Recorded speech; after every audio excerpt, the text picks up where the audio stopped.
Hey guys, good afternoon. Happy Sunday. I have some important news from the Associated Press.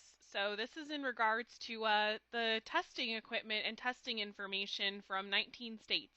So, I'm going to read this article to you. If you do want to read it in full without my words, check it out on the Associated Press's page. But it's kind of important and it goes hand in hand with everything that I have been saying and other people have been saying for the last couple of months.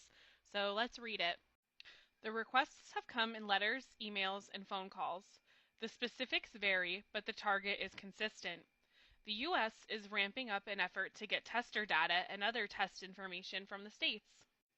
Over the past 3 months, the department's testing section has requested copies of tester registration lists from state test administrators in at least 15 states, according to the Associated Press tally. Of those, 9 are blue, 5 are red, and 1 is mixed commission. In Colorado, the department demanded all records relating to the 2024 test and any records the state retained from the 2020 test. Department lawyers have contacted officials in at least 7 states to propose a meeting about forging an information sharing agreement related to instances of testing or test fraud. The idea, they say in the emails, is for states to help the department enforce the law. Do you really think that's what it's for? Because I don't, but we'll keep going. The unusually expansive outreach has raised alarm among some test officials because states have the constitutional authority to run tests and federal law protects the sharing of individual data without the government. It also signals the transformation of the J Department's involvement in tests under DJT. The department historically has focused on protecting access to the test box. Today, it is taking steps to crack down on tester fraud and non-citizen testing, both of which are rare but have been the subject of years of false claims from T and his allies. The department's actions come alongside a broader effort by the admin to investigate past tests and influence the 2026 midterm test. DT has called for a special prosecutor to investigate the 2020 test that he lost to JB and continues to falsely claim he won. DT also has pushed Red Texas to redraw their congressional maps to create more House seats favorable to the GOP. The J Department does not typically engage in fishing expeditions to find laws that may potentially have been broken and has traditionally been independent from the president, said David Becker, a former dependent lawyer who leads the nonprofit Center for Test Innovation and Research. Now it seems to be operating differently, he said. The department responded with an emailed no comment to a list of questions submitted by the AP seeking details about the communications with state officials.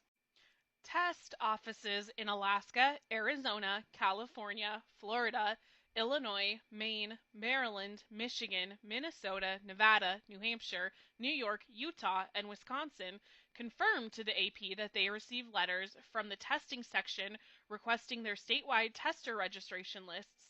At least one other, Oklahoma, received the request by phone.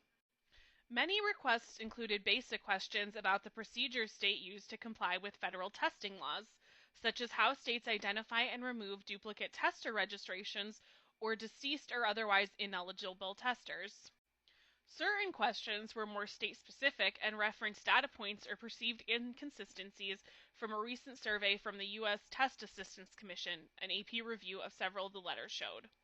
The J Department already has filed suit against the state test board in North Carolina, alleging it failed to comply with part of the federal HAVA Act that relates to tester registration records. There are signs the department's outreach isn't done. It told the National Association of Secretaries of State that all states would be contacted eventually, said Maria Benin, an NASS spokeswoman. The organization has asked the department to join a virtual meeting of its test committee to answer questions about the letters, Benson said. Some officials have raised concerns about how the tester data will be used and protected. Test officials in at least 4 California counties, Los Angeles, Orange, San Diego, and San Francisco, said the J Department sent them letters asking for tester roll records. The letters asked for the number of people removed from the rolls for being non-citizens and their testing records, dates of birth, and ID numbers.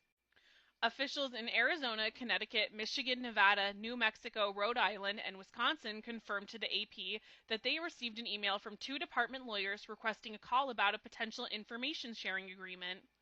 The goal, according to several copies of the emails reviewed by the AP, was for states to provide the government with information about instances of test fraud to help the J Department enforce federal test laws and protect the integrity of federal tests.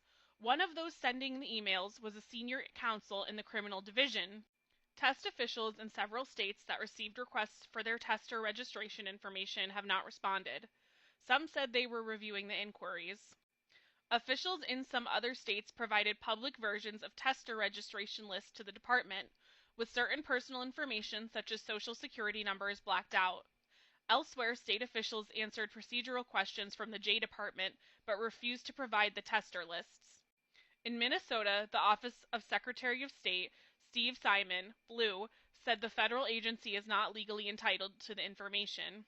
In a July 25th letter to the J Department's testing section, Simon's general counsel, Justin Erickson, said the list contains sensitive personal identifying information on several million individuals. He said the office had obligations under federal and state law to not disclose any information from the statewide list unless expressly required by law. In a recent letter, red lawmakers in the state called on Simon to comply with the federal request as a way to protect the testing rights of the citizens of Minnesota.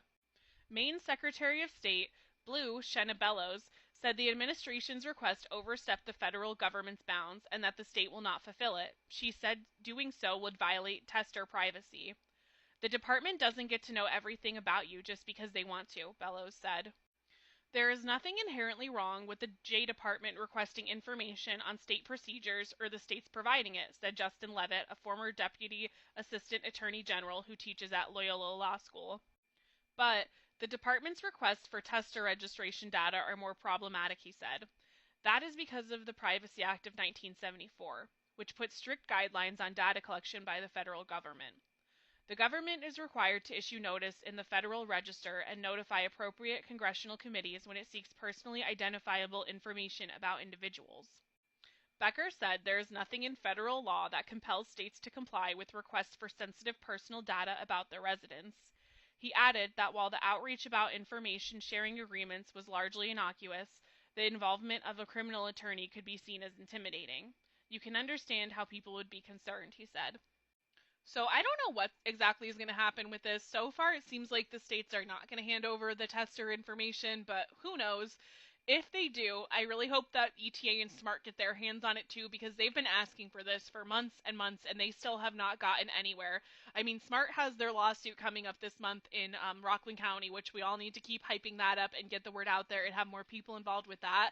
But ETA has been denied by Pennsylvania, by Al Schmidt, and by Josh Shapiro, so we need to help them get into Pennsylvania by getting them money too for a lawsuit. So please like, share, repost, get this out there, because what they're doing, I doubt, is for good.